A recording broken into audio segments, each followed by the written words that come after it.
warahmatullahi wabarakatuh. Apa kabar teman-teman? Kembali lagi di channel Cerita Musa ini ya teman-teman. Saya harap saat ini teman-teman semua dalam keadaan sehat dan segera sembuh dari penyakit yang dialaminya ya teman-teman ya. Oke teman-teman, gimana tadi malam tidurnya nyenyak atau jangan-jangan masih susah tidur seperti malam-malam sebelumnya? Baik teman-teman, kali ini saya mencoba menjawab pertanyaan dari Bang Batu Raja Auku yang mengalami susah tidur selama 2 hari dan bertanya apa tipsnya agar mudah tidur lagi. Baik teman-teman, sebenarnya banyak sekali faktor penyebab tidak bisa tidur ini ya. Baik teman-teman itu dalam keadaan sehat maupun dalam kondisi sakit. Keadaan susah tidur atau insomnia ini sendiri jadi salah satu sensasi yang sangat yang sangat erat dengan gangguan asam lambung ya. Jadi biasanya orang yang kena asam lambung itu ya dia susah tidur, pasti mengalami itu susah tidur. Bahkan bukan cuma 1 malam, bisa 3 malam, 4 malam dan sebagainya. Tentu masing-masing orang nanti akan beda ya. Dan ini adalah sesuatu hal yang bisa dikatakan sangat menyiksa ya teman-teman, karena bagaimana kita tidur itu kan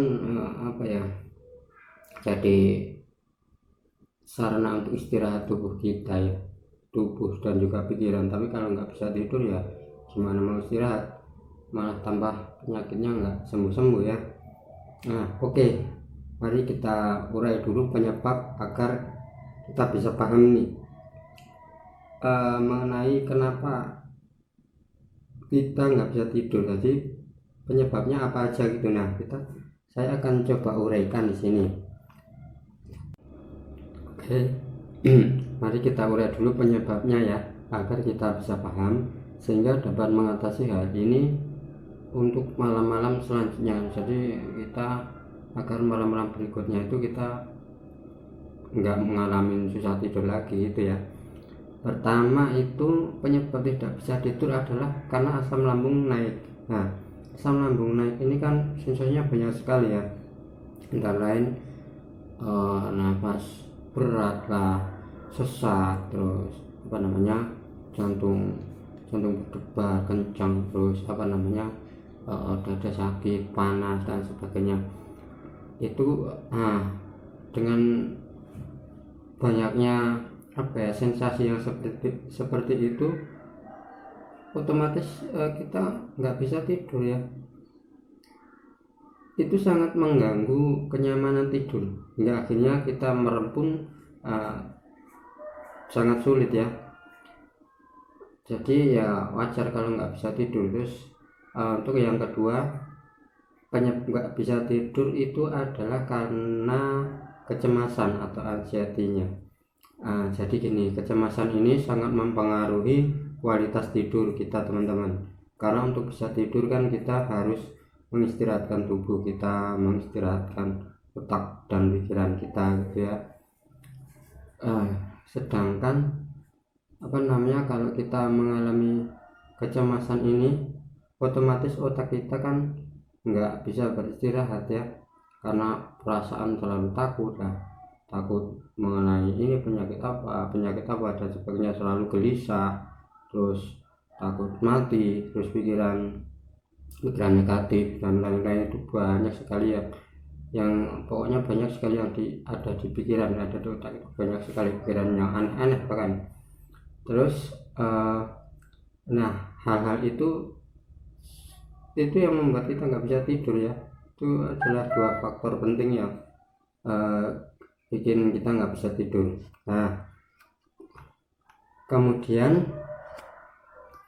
apa yang harus kita lakukan? Oke, setelah kita tahu penyebab tadi ya, kemudian di sini saya akan coba kasih teman-teman beberapa tips yang biasa saya lakukan dan saya sudah sering melakukan ini.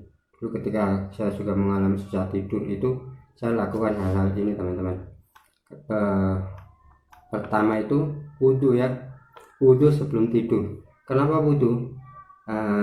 Ini dalam sebuah hadis itu disebutkan bahwa barang siapa tidur di malam hari dalam keadaan berwudhu atau suci, maka malaikat akan mengikuti. Lalu ketika ia bangun, niscaya malaikat itu akan berucap, ya Allah, ampunilah hambamu si fulan, karena dia tidur malam hari dalam keadaan selalu suci. Hadis riwayat Ibnu Hibban dan Ibnu Umar radhiyallahu anhu.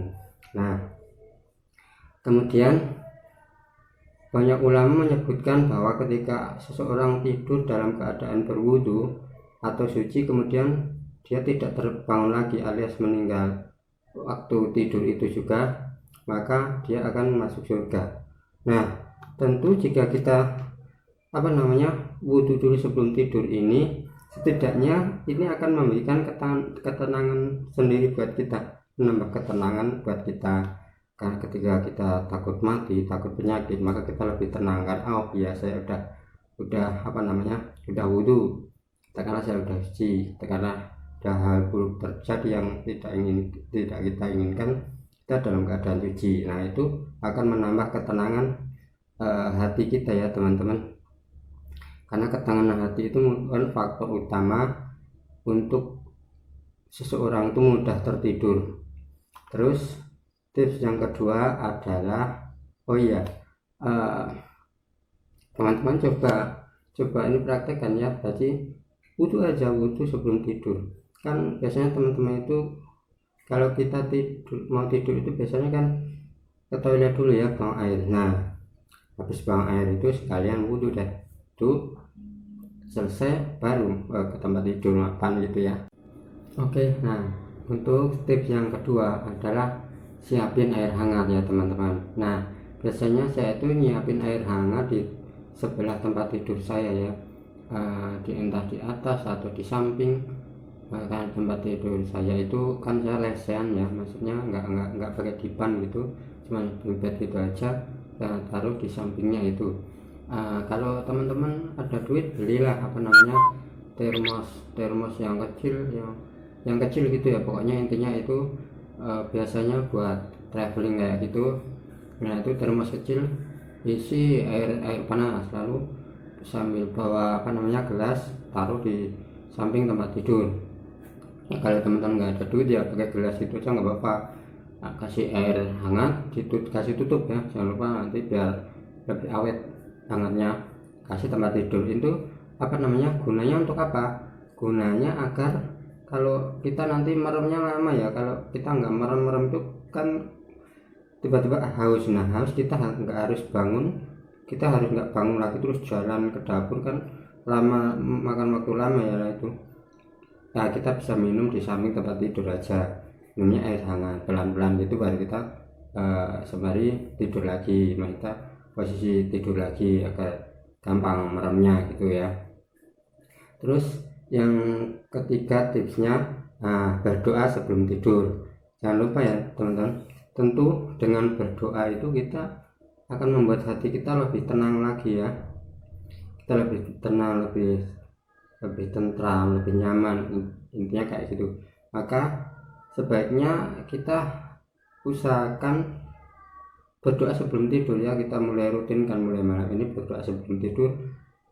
Dan doanya pun gampang, pasti anak-anak kita juga udah hafal doanya yang biasanya kayak gini, biasanya Bismika Allahumma ahya wa amut. Itu kan artinya, ya Allah, hanya kepadamu aku hidup dan hanya kepadamu aku mati, kurang lebih kayak gitu artinya ya. Nah, atau kalau teman-teman mau, itu bisa lebih banyak lagi dengan zikir-zikir yang lain, kan ada banyak itu. Misalnya teman-teman bisa baca surat Al-Ikhlas, Al-Falaq, An-Nas itu. Terus bisa juga tambah dengan ayat kursi. Terus kalau mau juga bisa membaca surat Al-Mulk ya teman-teman. Banyak sekali zikir-zikir sebelum tidur yang bisa teman-teman amalkan. Daripada pikiran kita negatif terus ya kan, atau daripada kita main HP, lebih baik kita baca zikir sebelum tidur aja. sama-sama belum merem ini. Nah, untuk zikir ini nanti biasanya kalau pengalaman saya itu biasanya kalau lama meremnya itu ya saya zikir itu nanti saya bawa tasbih itu zikir astagfirullahaladzim, kita mohon ampun lah sama Allah. Itu nanti tahu merem sendiri ya dipaksa merem nanti insya Allah nanti merem sendiri. Kadang-kadang saya juga baca surat Al-Mulk itu belum nggak tahu sampai ayat berapa itu tahu-tahu tidur sendiri. Jadi lebih baik kita zikir-zikir kayak gitu teman-teman kalau belum merem-merem itu, agar pikiran negatif kita nggak mikir yang negatif karena nanti kecemasan kita akan nambah, kita nggak bisa tidur malah. Nah gimana, lebih baik kita berzikir. Nah teman-teman, kemudian tips yang keempat ini adalah tips yang paling penting ya teman-teman. Usahakan teman-teman itu tidur sebelum jam 9 malam ya, rutinkan teman-teman tidur sebelum jam 9 malam. Kenapa? Karena tubuh kita ini memerlukan istirahat yang cukup ya, memerlukan tidur yang cukup minimal 6 jam ya, idealnya 7-8 jam, tapi kalau saya biasanya 6 jam atau kadang kurang. Yang penting tidur kita benar-benar berkualitas ya teman-teman, enggak bentar-bentar bangun 1 jam bangun, setengah jam bangun lagi itu, atau gitu malah sama sekali nggak bisa merem. Yang penting minimal 6 jam. Maka kita tidur sebelum jam 9 agar nanti pas waktu adzan subuh itu kita bisa bangun agar bisa sholat subuh ke masjid, atau kalau bisa bangun sebelum adzan subuh kita bisa sholat dulu 2 rakaat. Nah ini kan nanti tinggal sholat subuh di masjid terus. Maka usahakan tidur sebelum jam 9 malam ya teman-teman. Nah itu teman-teman beberapa tips untuk mengatasi insomnia yang dapat teman-teman coba praktekkan mulai malam ini. Semoga malam ini kita bisa tidur nyenyak, bisa istirahat cukup supaya tubuh kita lebih sehat dan penyakit gangguan asam lambung ini segera sembuh ya teman-teman. Tetap semangat, yakin pada pertolongan Allah. Assalamualaikum warahmatullahi wabarakatuh.